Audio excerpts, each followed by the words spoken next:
It's Tuesday, the 13th of September 2022. Welcome to the Fast Five by Fear and Greed, where we give you the top 5 business stories you need to know in just 5 minutes. I'm Adam Lang, and good morning, Sean Aylmer. Good morning, Adam. At story number 1, Sean, the S&P ASX 200 shot up another 1% yesterday, taking gains over the past 3 sessions to close to 4%. And no surprises, it's the big miners leading the way as the market goes on a run. There's been some really big moves at the top of the market. BHP's up nearly 9% in just 3 sessions. Fortescue's up 15%. Rio Tinto's up 7%.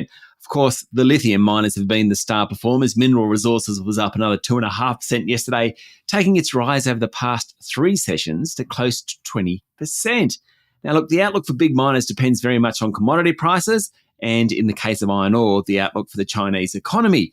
Iron ore futures are up about 7% over the past week, hence the big jump by BHP, Fortescue and Rio Tinto. But it's not just the miners. The tech companies are doing really well. WiseTech Global, REA, Xero, they're all up over the past 3 sessions. Now, in the case of the tech companies, there's a sense that those with good management and strong cash flows have been oversold.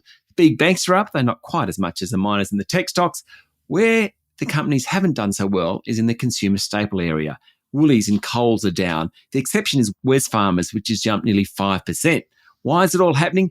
Undoubtedly, there's more confidence among professional investors that the market won't collapse. Some think it could go lower, but several are now talking about buying opportunities. Why? Well, there are signs that inflation has peaked. Earnings season in Australia at least has shown that households are still spending and people have jobs. There's plenty of risks still, geopolitical risks, not least energy prices and global inflation expectations. Go and get advice from a professional before you do anything, but there's just a bit more confidence around at the moment. Sean, story number 2 takes us to the United Kingdom.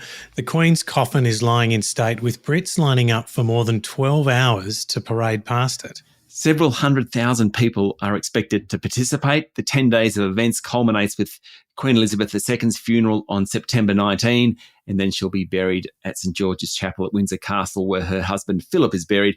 Prime Minister Anthony Albanese will, of course, attend the funeral. Federal Parliament will then return on September 23 for a condolence motion for the Queen's death. That's essentially a day in Parliament where members are allowed to make contributions. Then the following week, for 3 days, Parliament will sit before Mr Albanese and former Prime Ministers Malcolm Turnbull, Tony Abbott and John Howard will head to Japan for the funeral of assassinated former leader Shinzo Abe. One thing before I leave you there, there's a public holiday on September 22. In Victoria, there's a public holiday on September 23 because of the AFL Grand Final weekend. Some businesses are not real happy about having a 4-day long weekend. Sean, at story number 3, the Star Entertainment Group also went into a trading halt yesterday after a media report said the New South Wales inquiry into the business has recommended it lose its licence to operate. That's right. The Star is waiting for the New South Wales review into the company undertaken by Adam Bell. The company itself said it hadn't received a copy of the report yet, but it does expect it soon, probably in the next day or two. However, the Australian newspaper is saying that the report says the gaming giant should lose its licence to operate in the state unless it overhauls its board and undertakes compliance reforms. If true, it means the Star could keep operating, but will be subject to much more stringent governance. Sounds a lot like the outcome for Crown. Sean, story number 4, higher wages are a key concern for the majority of small businesses, with 84% flagging it as the top priority. Yes, it's really come to the fore. More than half of small businesses have already increased wages in the last 12 months, according to an MYOB survey. And the bulk of businesses that boosted pay packets had done so by lifting prices. Only 1 in 5 took a profit hit. A notable gender pay gap was also revealed by the survey of more than 1,000 business owners, with men paid 7.5% more than women when median hourly wages were compared.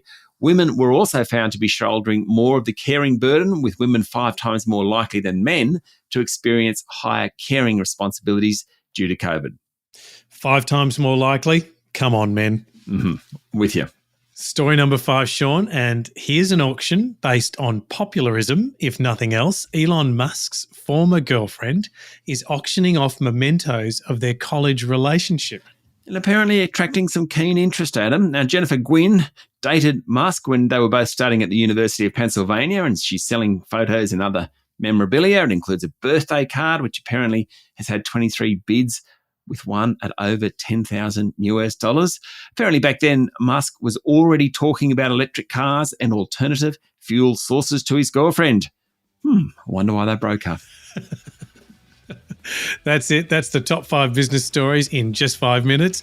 Thank you, Sean. Thank you, Adam. It's Tuesday, the 13th of September, 2022. Remember to hit follow on the podcast. And if 5 minutes isn't enough, then find our longer podcast called Fear and Greed on your podcast platform. I'm Adam Lang, and that was the Fast 5 by Fear and Greed. Have a great day.